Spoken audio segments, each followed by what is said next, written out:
Hello friends, तो हमारे आज का टॉपिक है जो एमएससी जूलॉजी सेकेंड सेम के स्टूडेंट के लिए है। तो हमारे आज का टॉपिक है phylogeny of endocrine gland. Endocrine system कई ग्लैंड से मिलकर बना होता है। यह ग्लैंड कई विभिन्न कार्य करती हैं। यह ग्लैंड कई अलग अलग टाइप्स के हार्मोन्स को बनाती हैं जो कि अलग अलग कार्य करते हैं। Types of gland: endocrine gland, अंतःस्रावी ग्रंथियाँ, एक्सोक्राइन ग्लैंड, बहिस्रावी ग्रंथियाँ। एंडोक्राइन ग्लैंड स्पेशल टाइप की ग्लैंड होती हैं जो अपने हार्मोन्स को सीधे ब्लड सर्कुलेशन यानी रक्त परिवहन में छोड़ देती हैं। इसके एग्जांपल जैसे पैनक्रियास, पिट्यूटरी, एड्रिनल, थायराइड। इससे इन सब ग्लैंड जो हार्मोन्स होते हैं इनका स्त्राव होता है।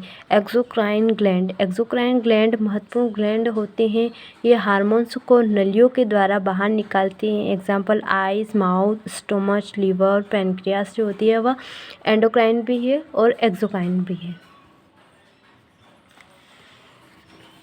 एंडोक्राइन ग्लैंड फर्स्ट ए है पिट्यूटरी ग्लैंड, जो मटर के दाने के समान है। पिट्यूटरी ग्लैंड एंडोक्राइन ग्लैंड का पार्ट होती है। यह कई टाइप्स के हार्मोन्स को बनाती है।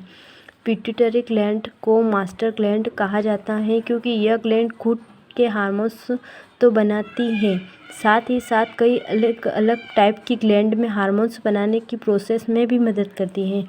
यह बॉडी की सबसे छोटी ग्लैंड होती है एवं यह गोलाकार होती है। यह बॉडी की सबसे छोटी ग्लैंड होती है और यह गोलाकार होती है। यह ब्रेन में हाइपोथैलेमस के नीचे जो होती है वह स्थित होती है और मटर के दाने जैसी होती है। Part of pituitary glands: anterior lobe और posterior lobe. Hormones release by anterior lobes, GH यानी ग्रोथ हार्मोन्स। इसका एक और नाम जो होता है वह होता है somatotropin hormones.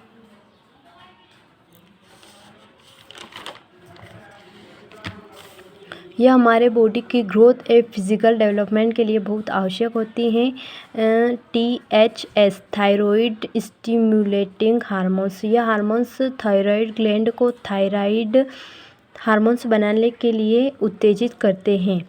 ACTH adrenocorticotropic hormones. यह हार्मोन्स एड्रिनल ग्लैंड को कोर्टिसोल हार्मोन्स बनाने के लिए उत्तेजित करता है। इसमें थायराइड हार्मोन्स बनाने के लिए उत्तेजित करता है और इसमें कोर्टिसोल हार्मोन्स बनाने के लिए उत्तेजित करता है। प्रोलैक्टिन यह महिलाओं में मिल्क बनाने की क्रिया में मदद करता है। FHS follicles stimulating hormones. यह हार्मोन्स महिलाओं में अंडा बनाने की प्रोसेस में सहायता करता है। LH luteinising hormones. यह महिलाओं में एस्ट्रोजन हार्मोन्स बनाने में सहायता करता है। साथ पुरुषों में टेस्टोस्टेरोन हार्मोन्स बनाने की क्रिया में भी मदद करता है। Hormones release bye posterior lobe. ADH वो आगे वाला पार्ट था और ये पीछे वाला पार्ट है। ADH एंटीड्यूरेटिक हार्मोन्स, इसको वैसोप्रेसिन हार्मोन्स भी कहते हैं। एंटीड्यूरेटिक हार्मोन्स यह हमारे बॉडी में जल की मात्रा को नियंत्रित करता है और जो वैसोप्रेसिन हार्मोन्स होता है वह मूत्र की मात्रा पर नियंत्रित करता है। ऑक्सीटोसिन यह महिलाओं में मिल्क बनाने की क्रिया में सहायता करता है। यह हार्मोन्स गर्भाशय को संकुचित होने में मदद करता है। अगला है बी थायराइड ग्लैंड, जो तितली के समान होता है। इसकी स्ट्रक्चर जो होती है वह तितली के समान होती है। थायराइड ग्लैंड सबसे बड़ी एंडोक्राइन ग्लैंड होती हैं। यह ग्लैंड ट्रेकिया के सामने एवं लैरिंक्स के नीचे जो होती है वह स्थित होती हैं। यह बटरफ्लाई के समान स्ट्रक्चर वाले ग्लैंड होती हैं। स्ट्रक्चर ऑफ थायराइड ग्लैंड: यह ग्लैंड जो दो भागों से मिलकर बनी होती हैं, राइट लोब और लेफ्ट लोब। यह दोनों भाग आपस में इस्थेमस के द्वारा जुड़े रहते हैं। ये दोनों भाग जो है वह आपस में इस्थेमस के द्वारा जुड़े होते हैं। यह दोनों भाग कई टाइप की फॉलिकल्स से मिलकर बने होते हैं और ये फॉलिकल्स आपस में ये दोनों भाग कई टाइप की फॉलिकल्स से मिलकर बने होते हैं और ये फॉलिकल्स आपस में स्ट्रोमा कनेक्टिव टिश्यू से जुड़ी रहती हैं। Hormones release bye thyroid gland: T3 triiodothyronine. इसे सेलुलर थायरॉइड हार्मोन्स के नाम से भी जाना जाता है। यह बॉडी की फिजिकल डेवलपमेंट के लिए महत्वपूर्ण होता है। यह बॉडी के मेटाबॉलिज्म क्रिया के लिए भी बहुत महत्वपूर्ण होता है, यानी उपापचय क्रिया के लिए भी बहुत आवश्यक होता है। टिफोरनेट टेट्राआयोडोथायरोनिन। इस हार्मोन्स को थायरोक्सिन हार्मोन्स के नाम से भी जाना जाता है। यह बॉडी की फिजिकल डेवलपमेंट के लिए भी महत्वपूर्ण होता है। कैल्सिटोनिन। यह हार्मोन्स ब्लड में कैल्शियम की मात्रा पर नियंत्रण रखता है। Disorder of thyroid hormones. Thyroid कम या ज़्यादा होने पर हमें कौन कौन सी बीमारियां हो सकती हैं? हाइपोथायरॉयडिज्म। यह एक ऐसी अवस्था होती है जिसमें थायराइड हार्मोन की मात्रा जो होती है बहुत कम हो जाती है और उनमें होने वाली बीमारियां जो है वह क्रिटिनिज्म। यह केवल बच्चों में देखी जाती है। इस कंडीशन में बच्चों में मानसिक बीमारियां देखी जा सकती है और बच्चों की ग्रोथ भी ठीक प्रकार से नहीं होती है। मिक्सिडीमा। यह कंडीशन वयस्कों में देखी जाती है। इस कंडीशंस में पैरों में अत्यधिक सूजन आ जाती है। Hyper thyroidism. यह एक ऐसी कंडीशन होती है जिसमें थायराइड हार्मोन्स की मात्रा बॉडी में बहुत ज़्यादा बढ़ जाती है, उसमें कम हो जाती है, इसमें बहुत ज़्यादा बढ़ जाती है। इनसे होने वाली बीमारियाँ जो होती है ग्रीवा डिजीज़। यह एक ऐसी कंडीशन होती है जिसमें आंखें बाहर की ओर निकल आती हैं। इसे एक्सोपैथेलेमोस कहते हैं।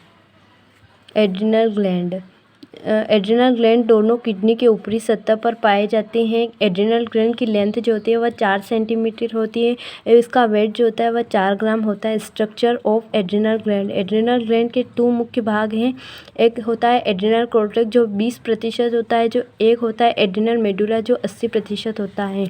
एड्रिनल कॉर्टेक्स जो 20%। एड्रिनल कॉर्टेक्स में 3 लेयर पाई जाती है। जोना ग्लोमेरुसा। यह एड्रिनल ग्लैंड की सबसे ऊपरी परत होती है, ऊपरी लेयर होती है और यह मिनरलोकॉर्टिकॉइड हार्मोन्स बनाती है। जो मिनरलोकॉर्टिकॉइड हार्मोन्स होता है, इस हार्मोन्स को जीवन बचाओ हार्मोन्स के नाम से भी जाना जाता है, क्योंकि यदि इसकी थोड़ी भी कमी हो जाए तो व्यक्ति की तुरंत मृत्यु भी हो सकती है।